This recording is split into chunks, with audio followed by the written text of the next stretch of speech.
Ku yi subscribe, ku danna ƙararrawa domin ganin shirye-shiryenmu da zarar mun ɗaura. Mun gode da bibiyar Arewa BOYZ TV.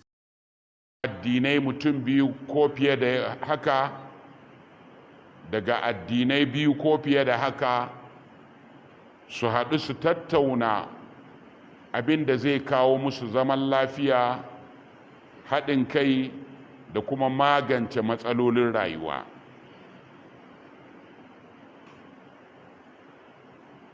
Kana kuma a baya muka ce abin da zai kawo tattaunawar tsakanin addinan nan sai an yadda da abu guda ɗaya, cewa dukkanmu halittu ne na Allah. Dukkanmu halittu ne na Allah. To a yau za mu ɗauki mataki na gaba, shine girmama juna. Ba za mu girmama junanmu ba sai in muna son zaman lafiya. Kuma zaman lafiyan nan dole sai mun yi wani abu don samar da shi. Daga cikin abin da za mu yi don samar da zaman lafiya akwai girmama bani Adama. Mutunta bani Adama. Kalmar mutunci idan an kalle ta za a ga tana da wata ma'ana wacce take da alaƙa da tunanin bil'adama, take da alaƙa da zamantakewa, kuma take da alaƙa da addini. Idan mun dubi ɓangaren zamantakewa za mu ga babu abin da yake kawo zaman lafiya kamar mutunta bil'adama. Waɗanda suke kashe mutane sun iya yi ne saboda ba su gane mutuncin ɗan adam ba. In ka san ɗan adam yana da mutunci, to bayan da za a yi ka ɗauki makami ka kashe shi. Waɗanda suke garkuwa da ɗan adam suna iya yin garkuwa da shi ne saboda sun kasa gane mutuncin ɗan adam. Shi yasa ka ga suna iya ɗaukan ɗan adam su wulaƙanta shi, su ci zarafin shi, su ce sai an ba su kuɗi. Kuma ni na sani duk wani wanda yake da hankali a ƙasar nan ya san cewa rashin zaman lafiyan nan yana cutar da mu. Wannan kashe-kashe ya ishe mu, garkuwa da mutane ta ishe mu.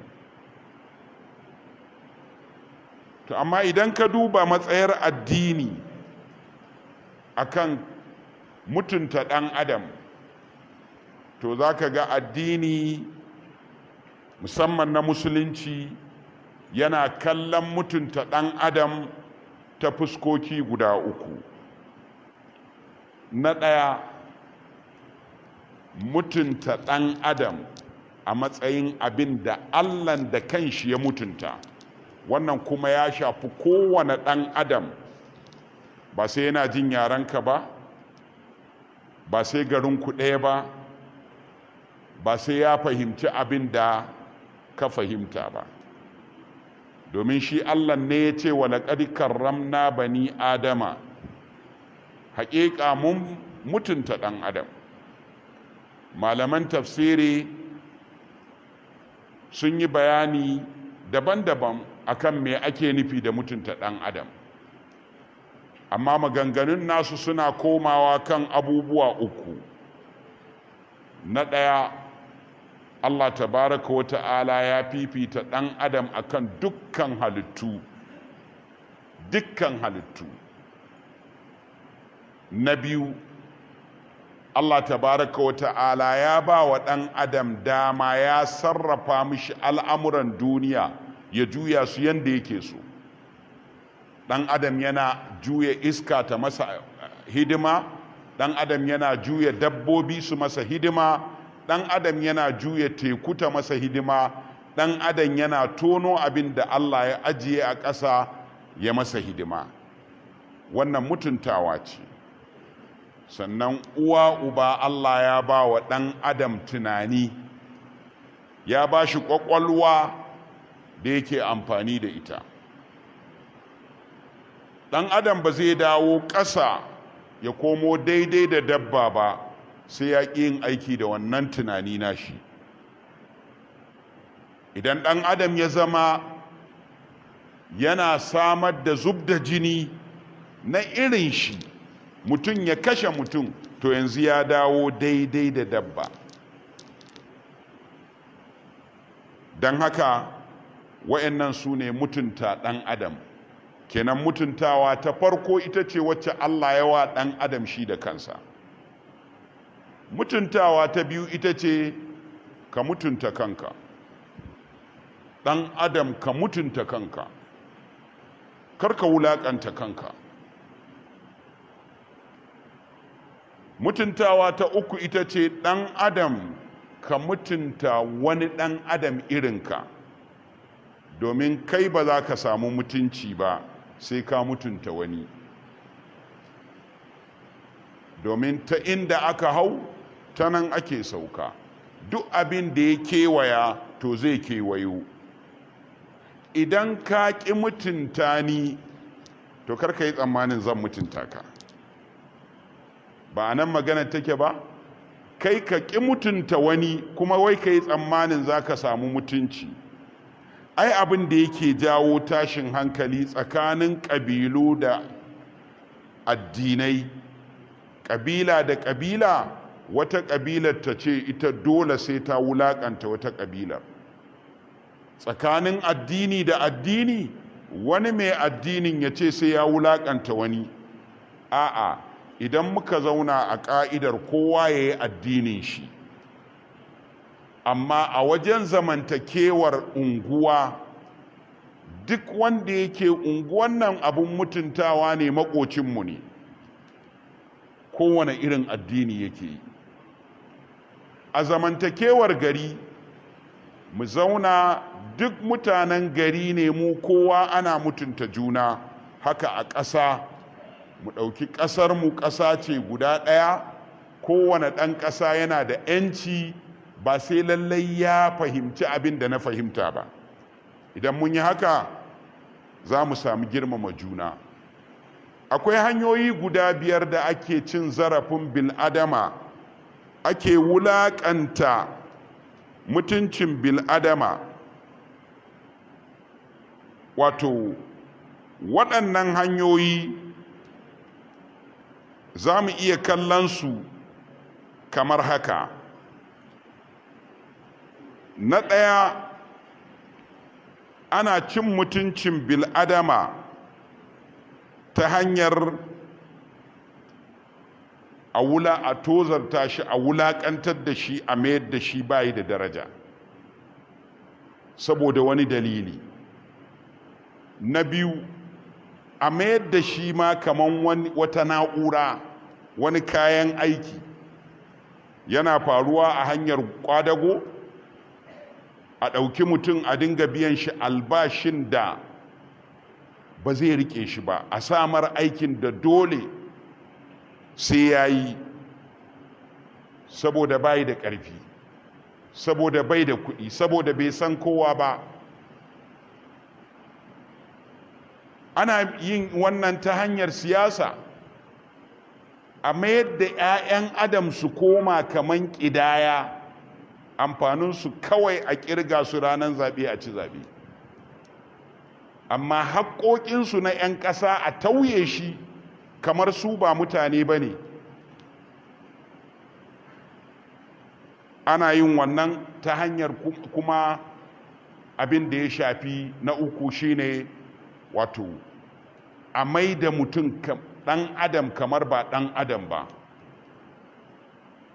kamar yadda ya faru a dinga wa mutane kisan kiyashi kamar su ba mutane ba ne, a dinga kashe bil'adama kamar kiyashi. ka duba abubuwan da suke faruwa a arewacin Najeriya, kuma abin bakin ciki shine masu bindigan nan suna da wakilai a cikin gida, a cikin gari, waɗanda ba sa ɗauke da bindiga. Su abin da suke yi shine su dinga gaya maka ai ba komai, ai ba matsala ba ce, ai bai kamata a yi magana ba, ai bai kamata a nemo hanyar magance wannan ba.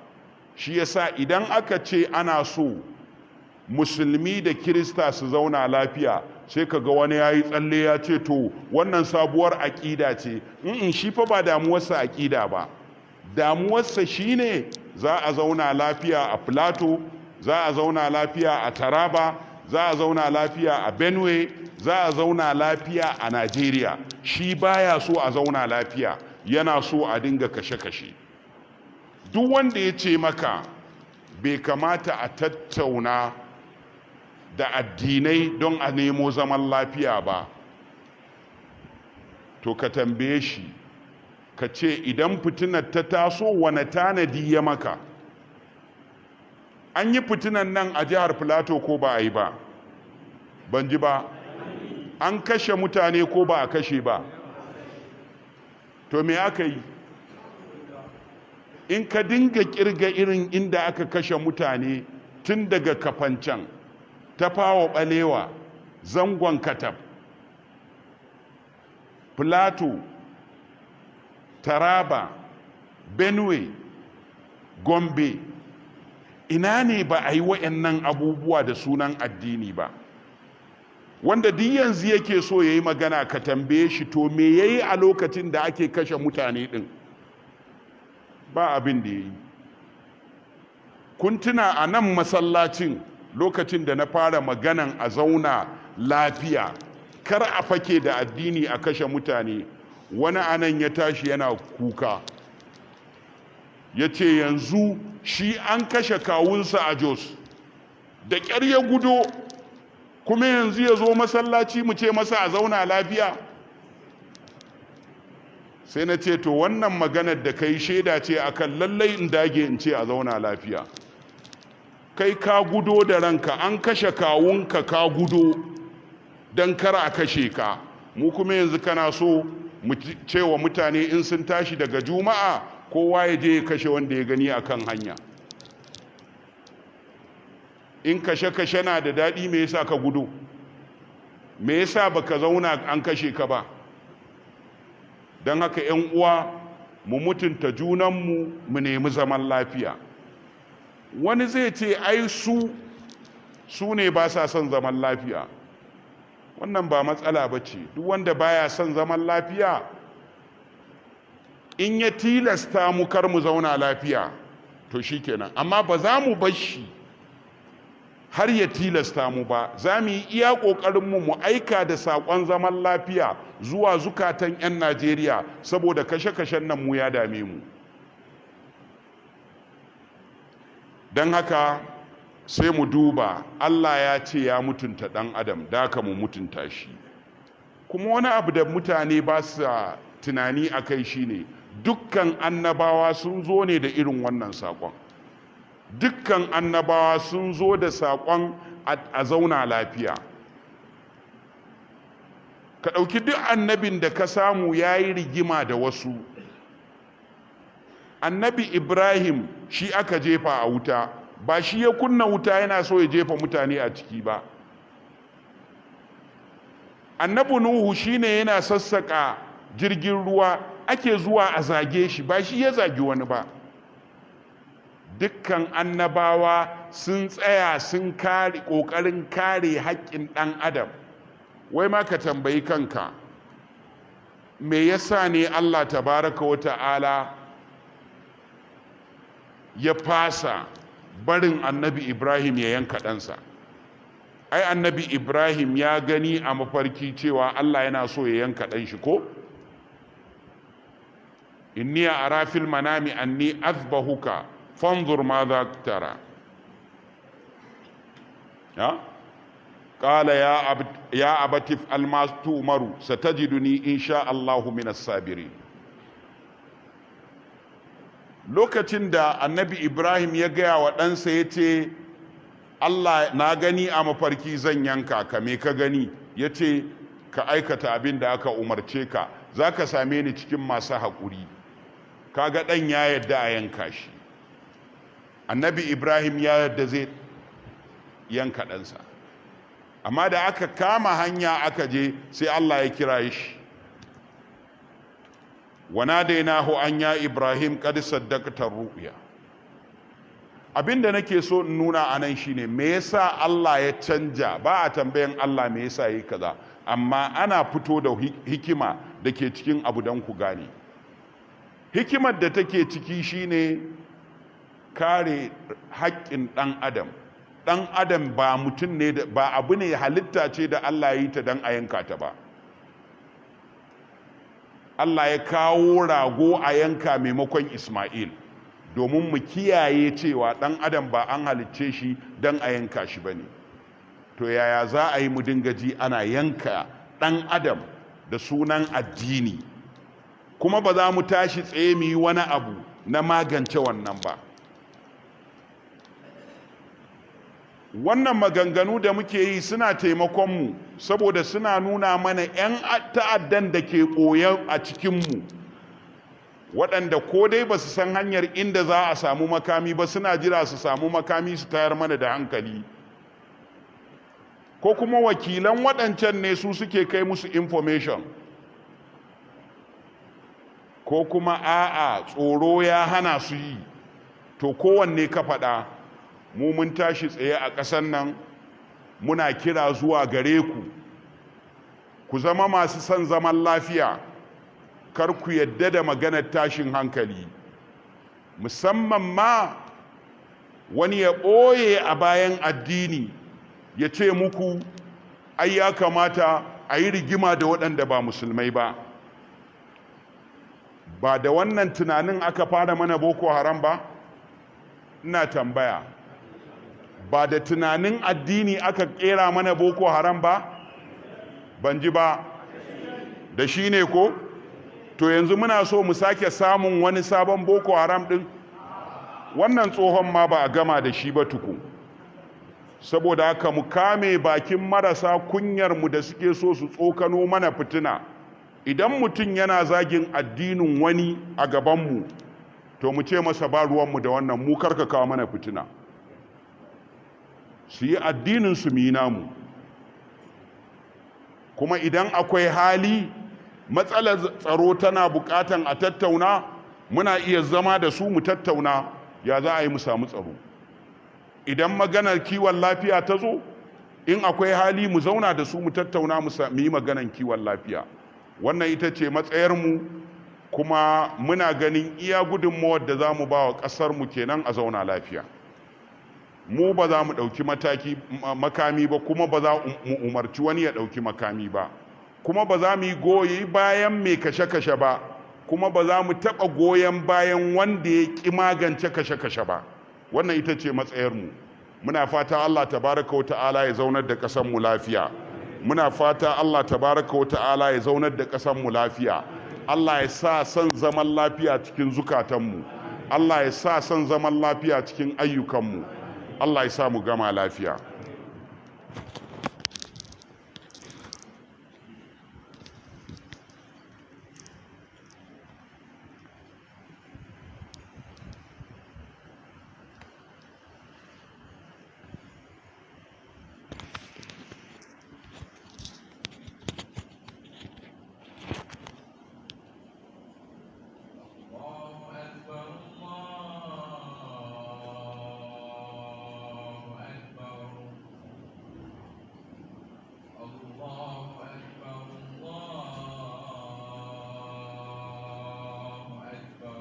الله أكبر الله أكبر.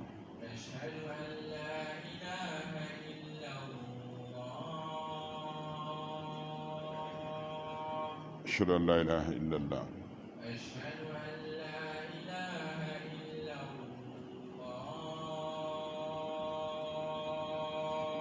أشهد أن لا إله إلا الله.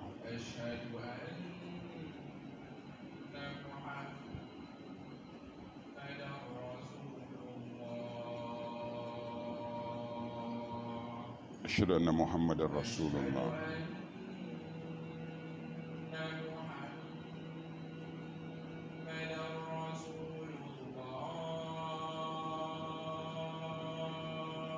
أشهد أن محمد رسول الله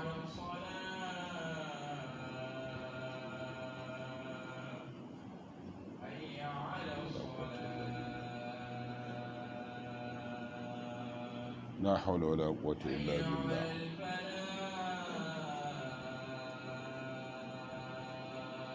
لا حول ولا قوة إلا بالله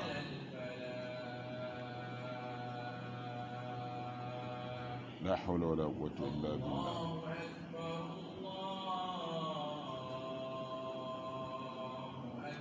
الله أكبر الله أكبر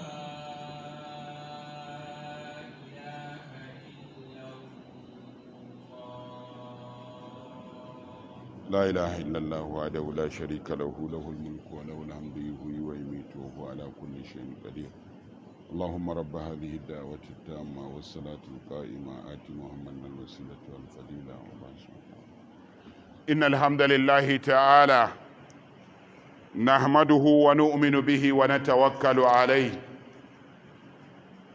ونعوذ به تعالى من شرور أنفسنا ومن سيئات أعمالنا من يهده الله فلا مضل له ومن يضلله تعالى فلا هادي له ونشهد أن لا إله إلا الله تعالى وحده لا شريك له ونشهد أن محمدا عبده ورسوله يا أيها الذين آمنوا اتقوا الله حق تقاته ولا تموتن إلا وأنتم مسلمون يا أيها الناس اتقوا ربكم الذي خلقكم من نفس واحدة وخلق منها زوجها وبث منهما رجالا كثيرا ونساء واتقوا الله الذي تساءلون به والأرحام إن الله كان عليكم رقيبا يا أيها الذين آمنوا اتقوا الله وقولوا قولا سديدا يصلح لكم أعمالكم ويغفر لكم ذنوبكم ومن يطع الله ورسوله فقد فاز فوزا عظيما أما بعد فيا أحبتي في الله في خطبتنا الماضية قد بدأنا الحديث عن الحوار بين الأديان وعرفنا أنه حوار مبني على إيجاد السلم والأمن بين الأديان ومبناه يكون على الإنسانية واليوم إن شاء الله نريد أن ننظر إلى تكريم الله سبحانه وتعالى لبني آدم كخلق من خلقه ذلك لأن الله سبحانه وتعالى قد قال في كتابه ولقد كرمنا بني آدم وحملناهم في البر والبحر وهذا التكريم قد تحدث الناس وبخاصة العلماء منهم وبينوا أهميته لإيجاد السلم والأمان بين الناس ذلك لأنه مكون من ثلاثة أنواع. النوع الأول هو تكريم الله سبحانه وتعالى لبني الإنسان كافة، وهذا لا دخل له بجنس، لا دخل فيه لجنس أو للغة أو لناحية من نواحي الدنيا أو لعقيدة الإنسان، فمجراه على الإنسانية. ما دام أنك إنسان فأنت مكرم فقد كرمك الله سبحانه وتعالى ويجب على كل إنسان أن يكرمك لكونك إنسانا. ثانيا وتكريم المرء نفسه، وهذا مهم جدا. لا بد أن تكرم نفسك وترى نفسك كريما، وهذا لا يتم إلا بالنوع الثالث الذي هو تكريم الناس بينهم. وهذا واضح لأنك إن أكرمتني أكرمتك، وهذا يجعل الناس مكرمين.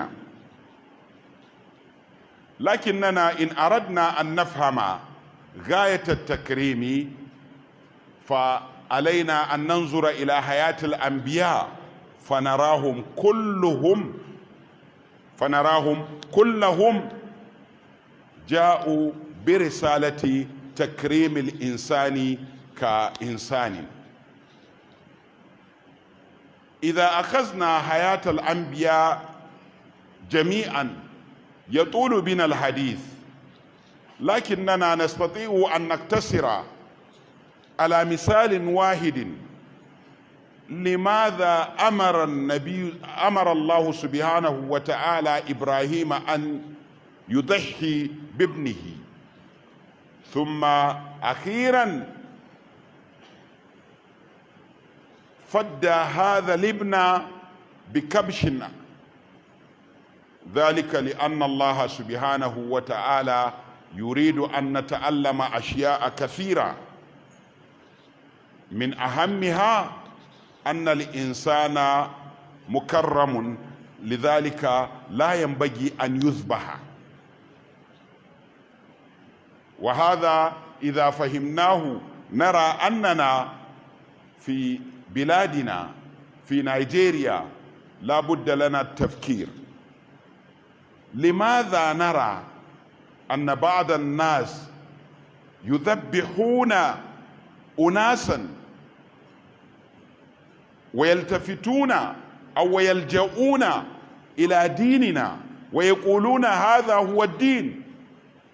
فلذلك لا بد من أن نغير هذا السيناريو ونجعل ديننا مكرما ومكرم للإنسان كما هو في الأصل، وليس هناك أحد يفعل ذلك سوى أنتم وأنا. نسأل الله سبحانه وتعالى أن يديم الأمن على نيجيريا، نسأله سبحانه وتعالى أن يديم الأمن على نيجيريا.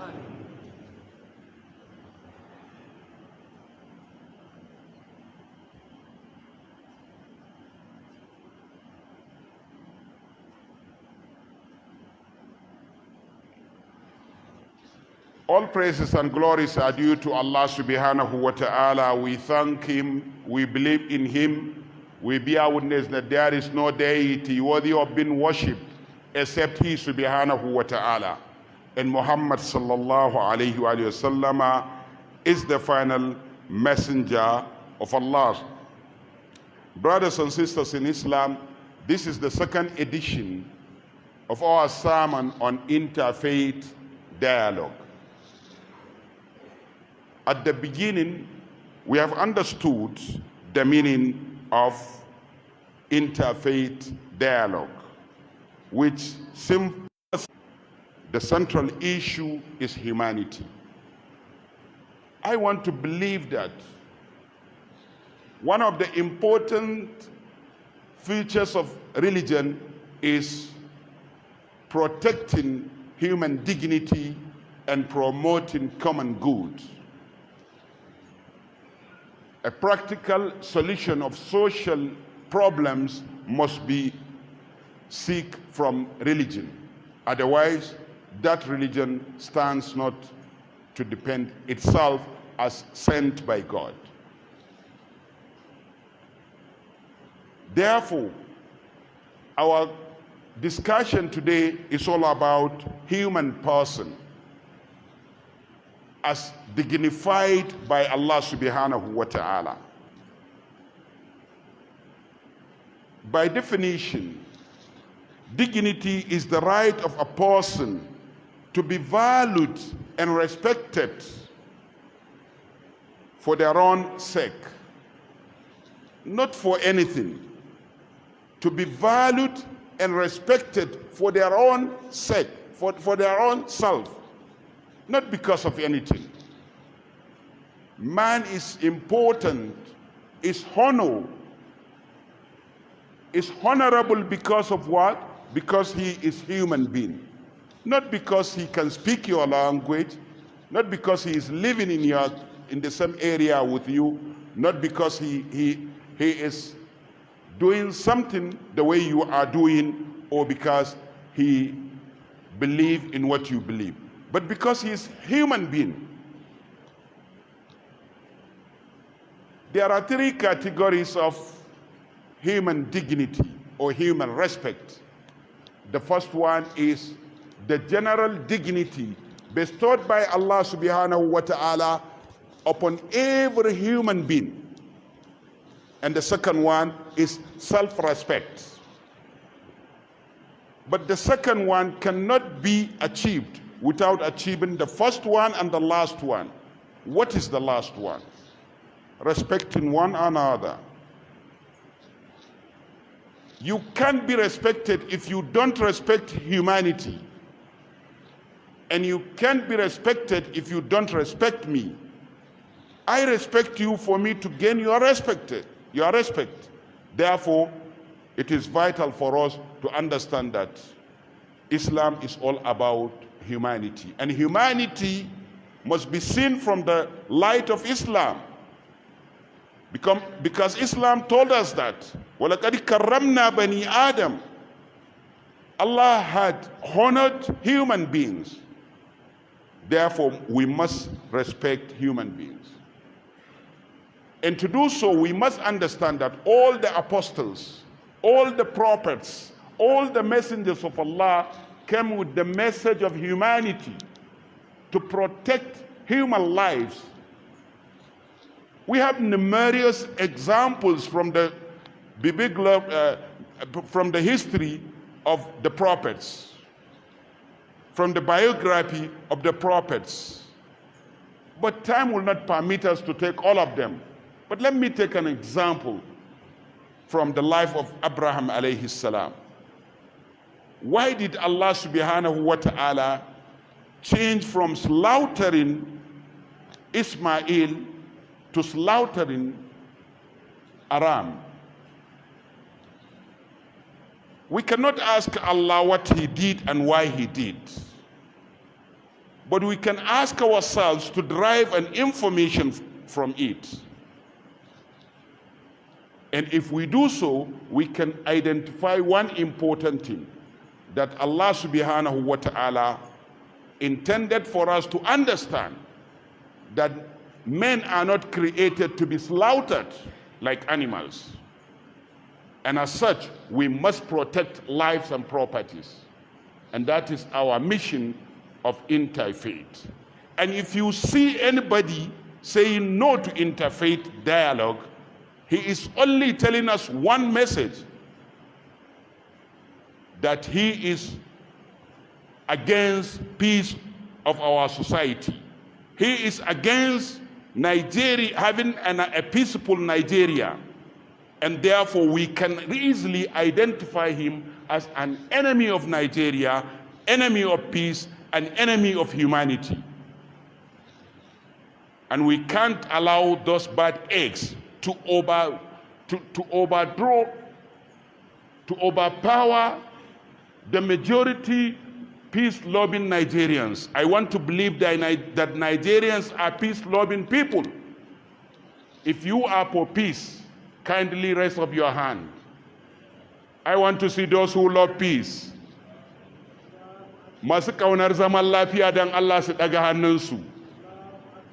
Wanda baya son zaman lafiya ya ajiye hannunsa, mai son zaman lafiya ya daga hannun shi. ‘Yan uwa mun gode, Allah ya muku albarka. Allah ya. Kada ku manta ku yi subscribe sannan ku danna ƙararrawa. Mun gode.